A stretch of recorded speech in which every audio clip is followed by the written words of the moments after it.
Эң соңу азаматсың. Бул кадрлар Агай тасмасынын акыркы сериясынан үзүндү. Мында оор кыйынчылыктарга, тоскоолдуктарга карабай окууда жакшы көрсөткүчтөргө жетүүгө боло турганы көрсөтүлгөн. Ал үчүн мугалимдин салымы чоң. Агай бардык тоскоолдуктарды жеңип чыгып, балдарды ийгиликтерге жеткирет. Бүгүн фильм жабык эшик артында көрсөтүлдү. Келгендер ар бир учурун кол чаап колдоп турду. Арасында көзүнө жаш алгандар да болду. Иш-чарага өлкөнүн ар кайсы аймактарынан келген мугалимдер, эл өкүлдөрү, тасмада роль жараткан актерлор менен кошо жашоодогу чыныгы каармандары да келишкен.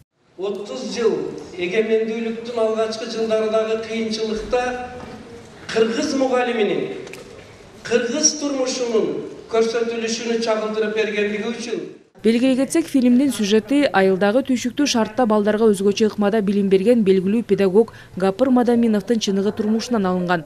Ал 1990-жылдары кесиптештери менен бирге Баткенде республикадагы биринчи эксперименталдык гимназияны ачууну кыялданып, аны ишке ашырган. Гапыр Мадаминовдун атайын иштелип чыккан методикасынын аркасында алыска айылдын окуучулары республикалык олимпиадада байгелүү орундарга ээ болуп келишет. Кийинчерээк окуу жайдын көптөгөн бүтүрүүчүлөрү дүйнөнүн алдыңкы университеттерине окуусун Сериалда таланттуу мугалимдин образын Бактияр Шаршенбаев жараткан. Улуу кишини ойнош, ошо грим менен кичине возраст кошуп атышты.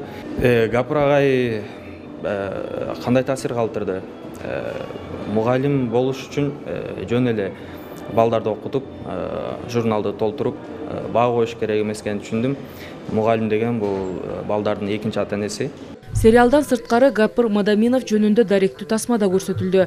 Анда ал негиздеген эксперименталдык гимназия жана анын үй бүлөсү, эмгеги тууралуу баяндалат. Белгилей кетсек, Гапыр Мадаминов тарых мугалими. 1958-жылы Баткен облусунун Сүлүктү шаарында төрөлгөн. 1996-жылы Лелек районунда номер 3 эксперименталдык гимназиясын ачкан. Бир канча китептердин автору, миңдеген мугалимдер үлгү туткан Агай.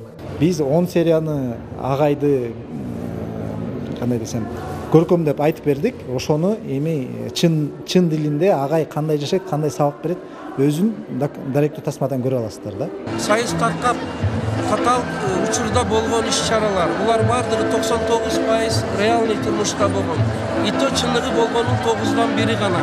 Калганы эми режиссер Руслан Акунга рахмат, ошонун чыгармачылык көркөм иштеп чыгылсын. Тасма жаратуучулардын айтымында Гапыр Мадаминов Агайдын баскан жолун укканда катуу таасирленген. Мындан улам режиссер мугалим менен окуучу ортосунда мамиле кандай болуш керек экендигин сериал аркылуу берүүгө аракет кылганын айтат. Мектептин мүдүрү кылып жиберсе, сиз кандай иштерди алып бармаксыз, колуңуздан келген десем, Агай күлүп, Руслан сиз деп сүйлөйт да. Руслан, сиз эмне ишти алып бармаксыз эмес, эмне ишти алып бардыңыз десеңиз туура болот деп анан бүт айтып берген да. Анан айтып бергенде мен ушунчалык таасирлендим.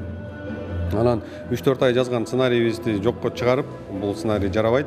Биз Агайдын эмгегин тартып, мындай болгон окуяны биз элге жайылпасак болбойт деп, анан Агайдын уруксаты менен тарттык. Эскерте кетсек, Агай тасмасы 10 сериядан турат. 25 февралдан баштап Улуттук телерадио корпорациясынан көрсөтүлүүдө. Рахат Жаныбекова, Алмаз Нурманбетов, Ала Тоо 24.